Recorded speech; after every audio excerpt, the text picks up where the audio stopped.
Assalamualaikum warahmatullahi wabarakatuh. Perkenalkan, nama saya Doni Irawan. Dalam video kali ini saya ingin menjelaskan sedikit tentang Al-Quran. Al-Quran adalah kalam Allah Subhanahu wa Ta'ala yang diturunkan kepada Nabi Muhammad SAW. Al-Quran diturunkan melalui malaikat Jibril yang dihimpun dalam mushaf yang merupakan mukjizat bagi Nabi Muhammad SAW. Al-Quran adalah kalam Allah, firman Allah Subhanahu wa Ta'ala. Ia bukanlah kata-kata manusia, bukan pula kata-kata jin, setan ataupun malaikat. Al-Quran bukan berasal dari pikiran makhluk, bukan syair, bukan sihir, bukan pula produk kontemplasi atau hasil pemikiran filsafat manusia.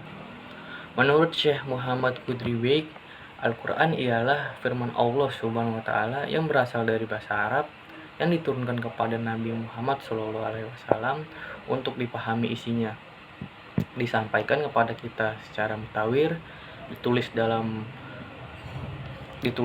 mushaf, dimulai dengan surat Al-Fatihah dan diakhiri dengan surat An-Nas. Sejarah turunnya Al-Quran. Allah Subhanahu wa Ta'ala menurunkan Al-Quran kepada Nabi Muhammad SAW untuk membimbing umat manusia. Turunnya Al-Quran merupakan peristiwa besar yang sekaligus menyatakan kedudukannya bagi penghuni langit dan bumi. Peristiwa turunnya Al-Quran kepada Nabi Muhammad SAW dikenal dengan istilah Nuzulul Quran. Nuzulul Quran merupakan peringatan turunnya Al-Quran pertama kali dari Lauhul Mahfuz pada malam Lailatul Qadar di bulan Ramadan. Ayat Al-Quran pertama kali turun adalah surat Al-Alaq ayat 1-5. Al-Quran pertama kali turun untuk Nabi Muhammad SAW yaitu di Gua Hira pada tanggal 17 Ramadan tahun 610, sehingga tanggal 17 Ramadan diperingati sebagai Nuzulul Quran hingga saat ini. Turunnya ayat ini sekaligus menjadi awal dari kenabian Muhammad SAW. Turunnya Al-Quran juga menjadi awal perjuangan untuk menyebarkan ajaran agama Islam. Bahwasanya Al-Quran memiliki banyak nama seperti Al-Kitab, Al-Huda, Al-Furqan, Ar-Rahmah, Ar-Ruh, Asy-Syifa, Al-Haq, Al-Bayan, Al-Karim, An-Nur, Al-Burhan, dan Al-Mubin, dan lain-lainnya. Proses turunnya Al-Quran terbagi ke dalam 3 tahap, yaitu pertama dari Tuhan ke Lauhul Mahfuz, dan yang kedua Al-Quran diturunkan ke langit dunia sekaligus menjadi awal turunnya Al-Quran kepada Nabi Muhammad SAW. Terakhir, Al-Quran diturunkan ke bumi secara berangsur-angsur selama kurang lebih 23 tahun. Kitab suci umat Islam diturunkan lewat perantara Jibril pada malam Qadar. Fungsi Al-Quran dalam agama Islam yaitu Al-Huda sebagai petunjuk.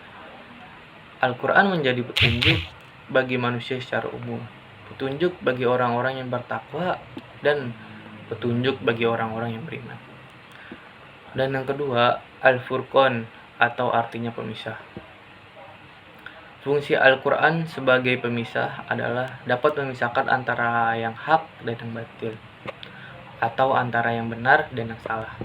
Di dalam Al-Quran dijelaskan beberapa hal mengenai yang boleh dilakukan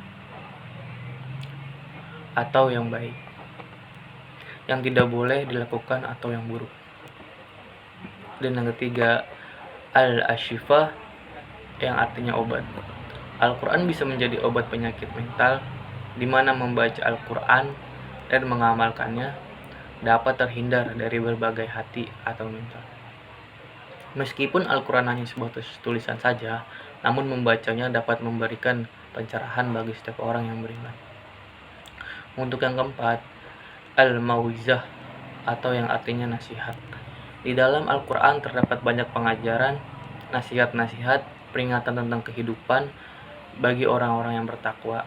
yang berjalan di jalan Allah. Nasihat yang terdapat dalam Al-Quran biasanya berkaitan dengan sebuah peristiwa atau kejadian yang bisa dijadikan pelajaran bagi orang-orang di masa sekarang atau masa kedepannya. Mungkin pengertian Al-Quran hanya seperti itu dari saya. Semoga yang menonton video ini bisa mendapatkan hikmahnya dan mendapatkan pelajaran apa yang saya sampaikan. Wabillahi taufiq wal hidayah. Wassalamualaikum warahmatullahi wabarakatuh.